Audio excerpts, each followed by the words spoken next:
Estamos de vuelta en la pantalla de CNN Chile porque queremos seguir analizando el conflicto entre Rusia y Ucrania, y para eso vamos a tomar contacto a esta hora de la tarde con el doctor en Historia y magíster en Ciencias Políticas Internacionales de la Universidad Católica, el profesor Fernando Wilson. Fernando, ¿qué tal? Hola, buenas tardes. Muchas gracias por la invitación. Muchas gracias por su tiempo con CNN Chile. Fernando, hay mucha atención puesta en el avance de las tropas rusas en el sur de Ucrania. ¿Cómo podemos interpretar este ataque, esta ofensiva en Mariupol que ha impedido la retirada de civiles? A ver, primero, las Fuerzas Armadas ucranianas están concentrando sus fuerzas en el norte para defender particularmente a Kharkov y a la capital, Kiev. En esa situación, en el sur, la cantidad o el contingente de fuerzas disponibles es mucho menor, y también los rusos cuentan con una tenaza de dos fuerzas que están confluyendo desde la cuenca del Don, digamos, Luhansk y Donetsk, y también las que están saliendo desde Crimea hacia el norte. Eso significa que fuerzas ucranianas mucho más reducidas tienen que pelear en dos frentes contra dos ataques patrocinados por los rusos. Eso les da mucho más espacio y mucha mayor capacidad de maniobra. Sin embargo, los ucranianos ya a estas alturas del partido podemos notar una tendencia, una aproximación táctica reiterativa, que es el de concentrarse en la defensa de las ciudades y algunos cruces de caminos o puentes, etcétera, mientras dejan en general el espacio abierto libre a los rusos, que la verdad es que no tienen mayor sentido, no tienen mayor uso del mero espacio.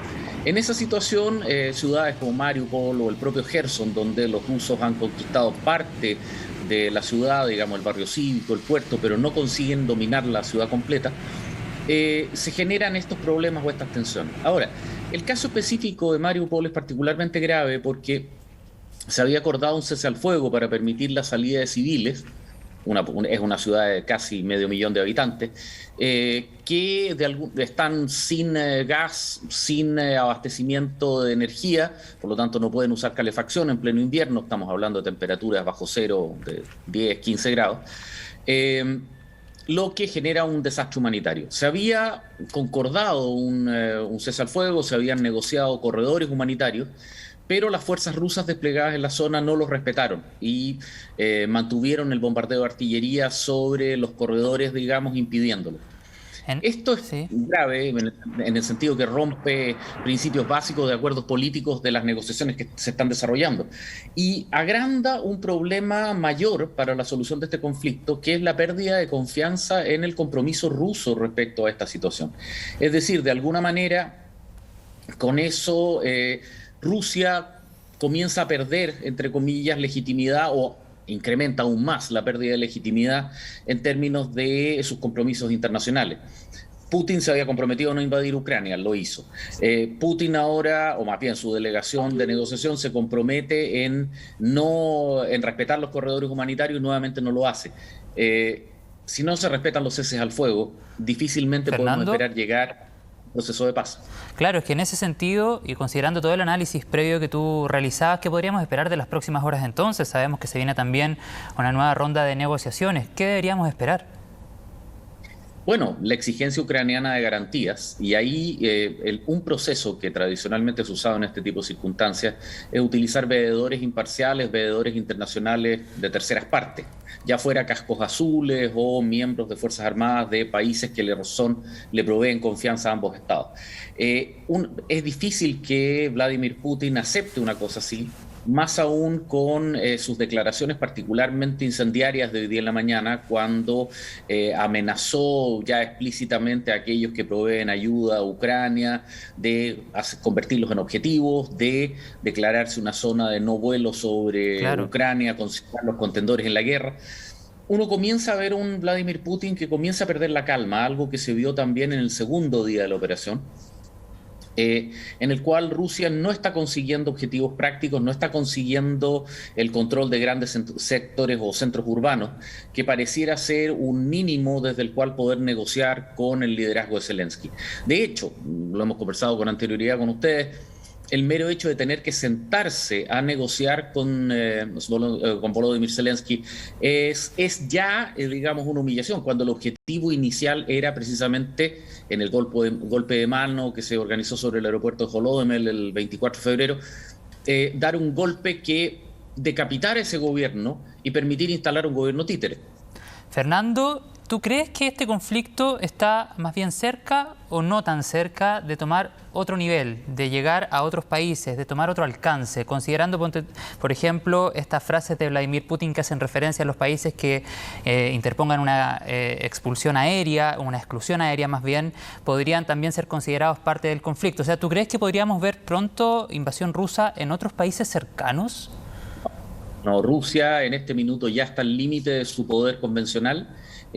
Ya hay distintas fuentes de inteligencia, fuentes abiertas, digamos, sitios OSINT, que ya están reportando, por ejemplo, que los consumos logísticos, digamos, de los depósitos que habían sido acumulados en la frontera, tanto bielorrusa como rusa sobre Ucrania, antes de la invasión, antes del ataque, estarían ya prácticamente consumidos, quedaría del orden del 10 al 15% de combustible, munición, etcétera.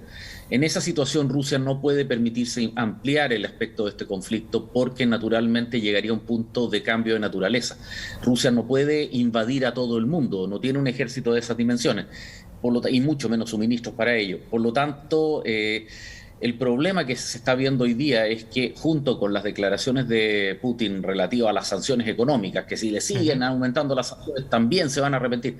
Bueno, eso lo que está mostrando es que las sanciones están doliendo mucho, y podemos comenzar a ver una fase, digamos, impredecible. Pero parecieran no ser suficientes para frenar sus intereses.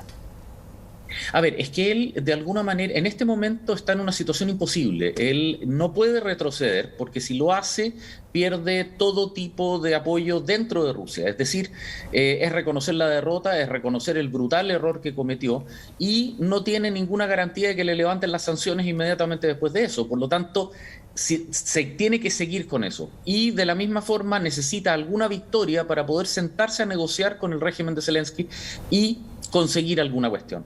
Pero las sanciones le están doliendo. A ver, por favor, la bolsa de Moscú lleva una semana cerrada, no puede abrir porque en el momento que lo haga se desploman los valores. El rublo se desplomó. Ya hay huelgas, digamos, y manifestaciones o protestas en distintas empresas, compañías, en las cuales no se están pagando los salarios porque la depreciación del rublo implicó que no existen las cantidades suficientes para pagar los sueldos. Es decir, en términos prácticos ya está comenzando a crujir la estructura económica rusa y esto no es sustentable. Rusia no tiene las espaldas económicas para mantener una guerra mundial. Su economía se encuentra entre las dimensiones de la italiana y la alemana, como lo hemos conversado antes. Estamos hablando de tiene un PGB del orden entre los 18 y los 20 trillones de dólares, 20 trillones de dólares, perdón, de las dimensiones de, digamos, y Estados Unidos tiene del orden de los 55. Es decir, no tiene las espaldas para poder sostener una guerra larga. El problema de todo esto es que Putin estaba pensando una guerra corta, un golpe de mano, una bofetada rápida, una deposición del gobierno de Zelensky, su reemplazo por un gobierno títere y luego una ocupación militar que fuera un paseo sin combatir. Claro, ahí se explica, Fernando, entonces que han intensificado la operación, probablemente con el objetivo de acortar los plazos, digamos. Exacto, y no están teniendo resultados en ello. Las pérdidas de aviones, digamos, que se vieron en los últimos días, y sobre todo el día de ayer, digamos, recordemos los cambios de hora, fueron muy llamativos. Se está viendo el empleo de aviones que normalmente se reservan como parte del disuasivo nuclear, o por lo menos como herramientas de ataque preestratégico o al menos operacional. El Sukhoi 34, el Fullback, que ya ha sido derribado en 3 o 4 ocasiones, es un bombardero de ataque estratégico y sin embargo ha sido detectado y ha sido derribado lanzando bombas sin guiar, digamos, bombas tontas, como se las define en términos militares, bombas tradicionales, haciendo apoyo aéreo estrecho. Tener que comprometer ese tipo de medios muestra que de alguna manera ya se está llegando a límites en términos de disponibilidad de medios. Los rusos están de alguna forma teniendo que comprometer mucho más fuerzas de las que esperaron tener que usar. Y la resistencia civil, Fernando, también ha jugado un rol fundamental en Ucrania. Sí, porque los rusos no están... A ver, con el volumen de fuerzas que ellos tienen comprometidos y también tan distribuida en distintas áreas geográficas, sí.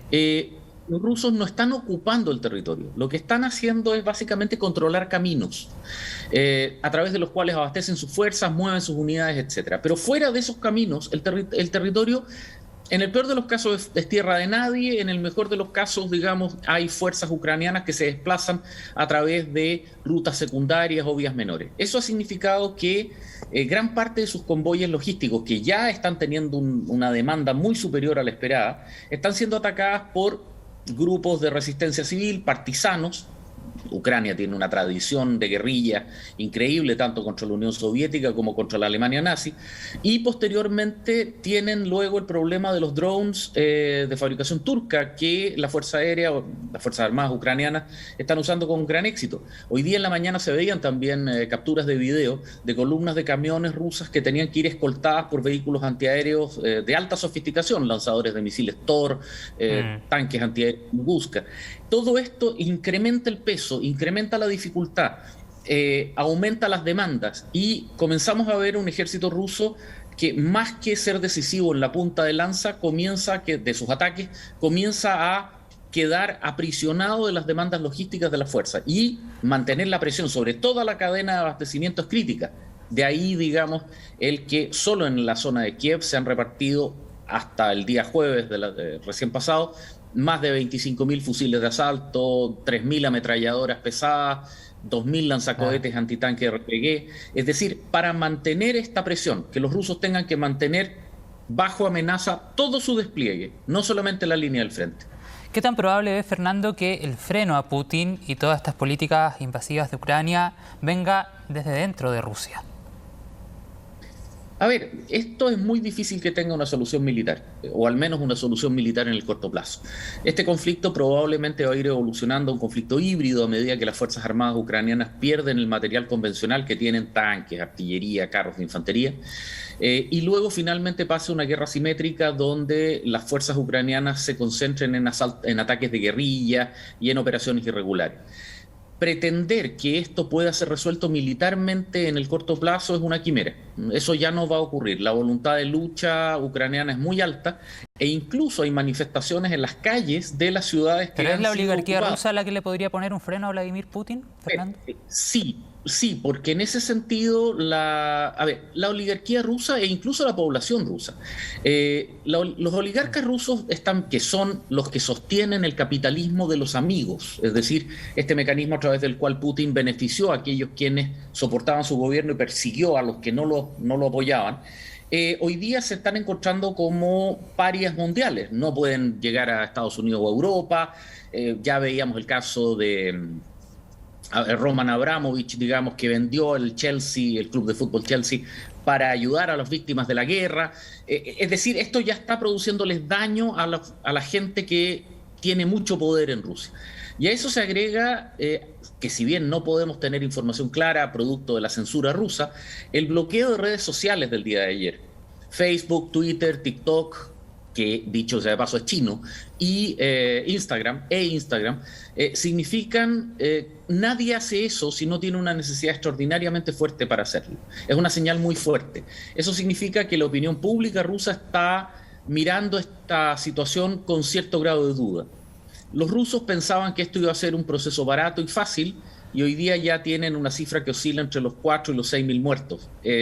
Eso no es gratuito, políticamente hablando. Claro, bueno, también tenemos que recordar, Fernando, que este es el primer gran conflicto de alcance mundial en el que las redes sociales tienen una presencia masiva. Tú hacías referencia ahí a algunas plataformas digitales y sin lugar a dudas durante los últimos 9 días han jugado un rol bien importante en registrar ciertas situaciones que han dejado totalmente en evidencia la crisis humanitaria también que se está llevando a cabo ahí en Ucrania. Lo último, Fernando, claro, antes de terminar, me gustaría preguntarte brevemente por estos ataques a centrales nucleares. ¿Crees que detrás de actos como estos hay estrategias, por ejemplo, ligadas a intereses energéticos o es una manera de ganar tiempo? ¿Cómo lo interpretas tú?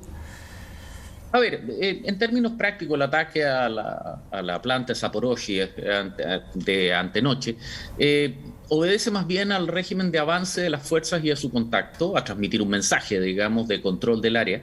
Y en términos estratégicos es la mayor central de Europa que provee una parte considerable de la electricidad que es consumida en Ucrania. De hecho, incluso en algunos momentos se lo utilizaba para exportar remanentes de energía a los Balcanes. Por lo tanto, esto complica la grilla eléctrica de Ucrania y de alguna forma es un objetivo económico bastante importante. En lo político y en lo simbólico claramente transmite un mensaje. Los rusos están dispuestos a conquistar Ucrania y no están dispuestos a detenerse frente a nada, incluyendo esta enorme central nuclear. ¿Deberíamos ver ataques de este tipo en los próximos días, por ejemplo? Es que no creo que haya sido un ataque específico a la planta nuclear, sino que se encontraba en el camino de avance de algunos núcleos de fuerzas rusas que estaban avanzando. No hay claridad que haya sido un objetivo específico o que simplemente se encontraba en el patrón de avance. De hecho, el hecho que esta planta se encuentre en las márgenes del río Dnieper, a uno le queda la impresión que el objetivo ruso más bien es comenzar a controlar los accesos o los cruces del río para evitar, entre comillas, que los ucranianos puedan volar los puentes y dejarlos bloqueados en el este de Ucrania e impedir que las fuerzas que vienen del Donbass se conecten con las que vienen desde Crimea. Los puentes sobre el río Dnieper son mucho más importantes en este momento en términos inmediatos para las fuerzas rusas que la central nuclear, que tiene un valor simbólico y económico, pero que no impacta en el manejo táctico específico de la fuerza. Claro, pero causa alarma, causa tensión, hay una herida abierta con lo que pasó en Chernobyl y por otro lado también considerando los mensajes constantes, muy amenazantes de parte del Kremlin. Muchas gracias por su tiempo, Fernando Wilson.